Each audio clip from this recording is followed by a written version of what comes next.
अध्यक्ष जी, मैं कल एक पॉडकास्ट कर रही थी जहां मेरी जो होस्ट थी, जो इंटरव्यूअर थी, वो भी एक महिला थी। तो उन्होंने मुझसे कहा कि महिला आरक्षण बिल आ रहा है तो विपक्ष ये कह रहा है, वो कह रहा है। तो मैंने उन्हें एक सवाल पूछा। मैंने कहा, आप अपने दिल पर हाथ रख के कहिए, in the history of mankind, in the history of womankind, in the history of the world, क्या कभी भी महिलाओं को ये प्रिविलेज मिला है? क्या कभी भी महिलाओं के लिए ऐसा स्वर्णिम काल, जिसे अमृत काल कहा जाता है? मैंने कहा, आप दिल पे हाथ रख के बताइए कि isn't it the best time to be a woman? और वो मुस्कुरा के almost she giggled and laughed. She said, yes, this is the best time to be a woman. और आज विपक्ष वाले हो चाहे पक्ष वाले हो, सबसे पहले तो मैं सारी मातृशक्ति को तहे दिल से बधाई देती हूँ कि हम इतिहास का हिस्सा बने हैं। जो आज तक महिलाओं की एक इमेज रही है, सब महिलाओं ने बात रखी अपनी, चाहे हम लोग आज भी हर दिन पेपर में पढ़ते हैं बेटियों को जहर देके मार दिया गया, चाहे हम हर एक महिला के दिल में एक दर्द है अध्यक्ष महोदय। और आज प्रधानमंत्री जी नरेंद्र मोदी जी के नेतृत्व में जो एनडीए की सरकार ने किया है, मुझे हमारी एक बहुत ही चर्चित फिल्म है, फिल्म इंडस्ट्री की, दिलवाले दुल्हनिया ले जाएंगे, उसमें एक डायलॉग है कि जा सिमरन तू जी ले अपनी जिंदगी। तो आज हमारी सरकार ने इस भारतवर्ष की बेटियों को कहा है, महिलाओं को कहा है, सारे पिंजरे टूट गए हैं, सारी दीवारें टूट गई है, जाओ बेटियों तुम जी लो अपनी जिंदगी। हम महिलाओं के लिए ये बहुत बड़ी बात है। मैं सारी महिलाओं को, यहाँ बैठी हुई सारी मेरी बहनों को बहुत बहुत बधाई देती हूँ।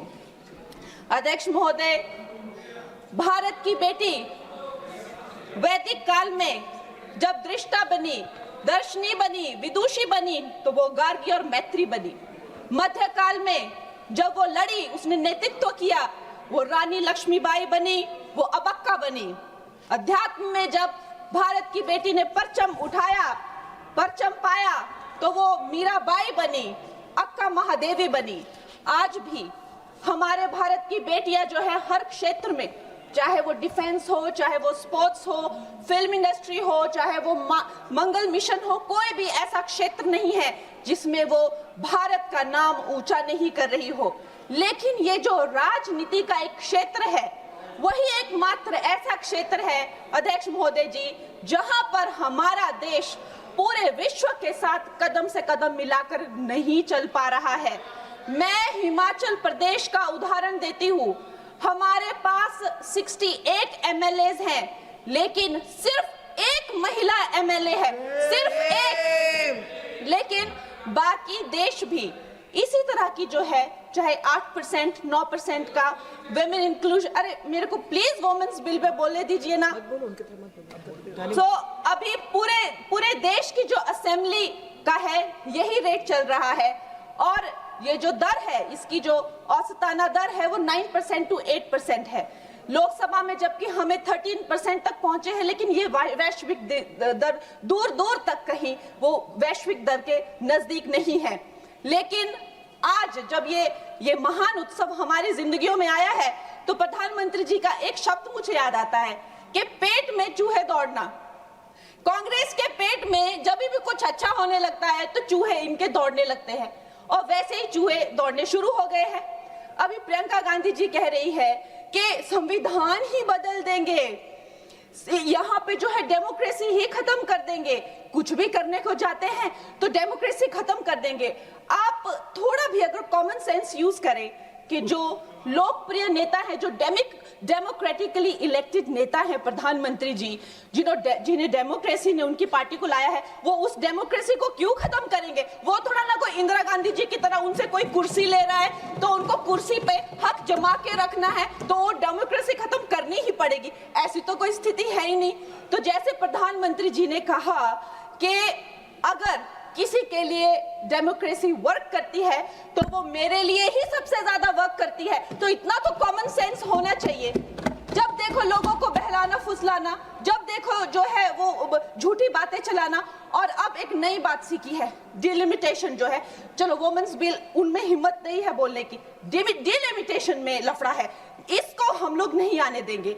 अरे प्रियंका गांधी जी, जब लास्ट टाइम डिलिमिटेशन तो कोई बीजेपी का तो कोई प्रोसीजर है नहीं, एक ये संवैधानिक ये एक प्रोसीजर है, हर 11-11 साल में होता था, 51 में हुआ, 61 में हुआ, 71 में हुआ। 71 में जब हुई डिलिमिटेशन तो 61 करोड़ जो है वो भारतीय थे।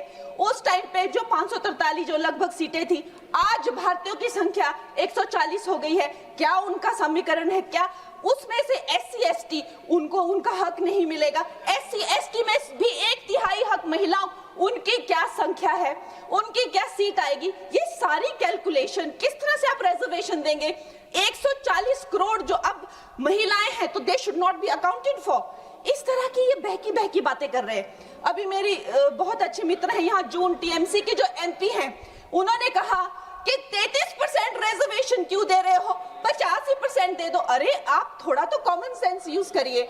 अगर आप जो है 33% दे रहे हैं, लेकिन जो बाकी सीट्स है उन किसी भी सीट पे वो ओपन सीट्स है, वो महिलाओं को लड़ना जो है उस पे कोई भी किसी तरह का बैन नहीं है।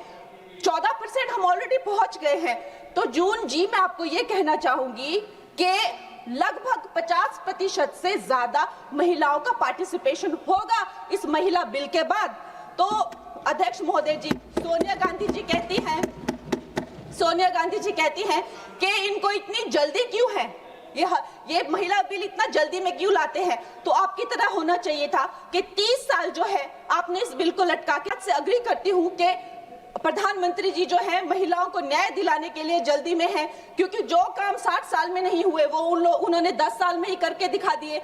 चाहे वो करोड़ों मकान पक्के किए हो, चाहे वो गैस सिलेंडर दिए हो, चाहे वो महिला को डिफेंस में लाना हो, चाहे वो गर्भवती महिलाओं को 12 वीक से लेकर 26 वीक की हॉलीडे हो, न जाने कितनी योजना, लखपति दीदी, ड्रोन दीदी, सेल्फ हेल्प ग्रुप्स। अगर मैं बोलने लगूं तो यहाँ बहुत वक्त चला जाए, लेकिन एक बात पक्की है कि वो एक जल्दी में है, महिलाओं को न्याय दिलाने की जल्दी। और ये जल्दी अब की नहीं है, ये जल्दी जब से वो हेड ऑफ गवर्नेंस बने हैं तब से है। गुजरात में भी बाकी स्टेट्स की तरह गुजरात जब वो चीफ मिनिस्टर बने तो एक फीमेल फिटिसाइड का जो एक प्रैक्टिस थी उसकी चपट में था। उस टाइम उन्होंने, देखिए रूल हर जगह होते हैं, लेकिन एक लीडर की संवेदनशीलता देखिए, वहां पे उन्होंने एक जन जन को नुक्कड़ नाटक करने के लिए, जहां पे एक भ्रूण जो है वो माता से बात करता है कि माँ मैं जीना चाहती हूँ, कि माँ मैं आपकी तरह बनना चाहती हूँ, मैं भी कुछ अच्छा करूंगी, उससे करके लोगों में जो संवेदनशीलता आई, जो आत्मीयता आई, जो एक गर्ल चाइल्ड के लिए उनके मन में एक भाव उठा, उसके करके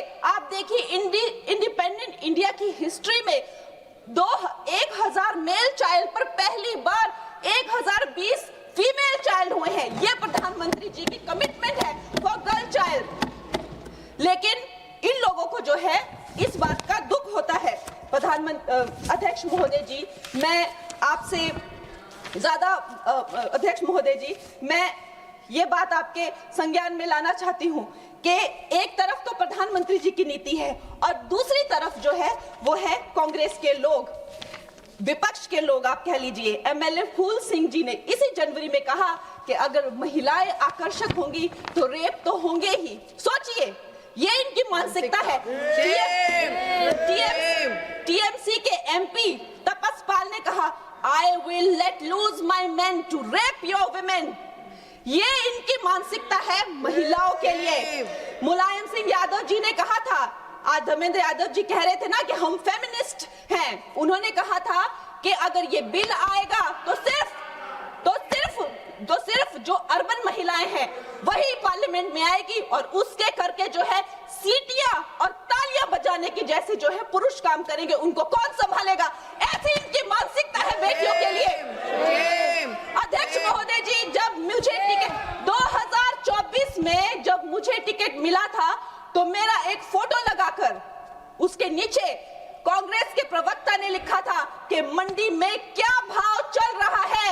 इन्होंने, अध्यक्ष महोदय जी, मैं एक कलाकार हूं, मैंने रानी लक्ष्मीबाई जैसे स्वतंत्रता सेनानी से लेकर गैंगस्टर में एक भटकी हुई युवती से लेकर फैशन के ड्रग एडिक्ट से लेकर मैंने हर तरह का किरदार निभाया। रजो में एक सेक्स वर्कर से लेकर मैंने तलाईवी में एक लीडर की तरह हर किरदार निभाया है, जिसके लिए मुझे कई राष्ट्रीय सम्मान भी मिले हैं। ये एक कलाकार का धर्म होता है कि किसी भी कला में ढल जाना, लेकिन इन्होंने मेरी फिल्म के किरदार के फोटो यूज करके उसके प्रमोशन, जब मैं किसी उसके वो यूज करके नीचे लिखा कि मंडी की लड़कियों के क्या भाव है।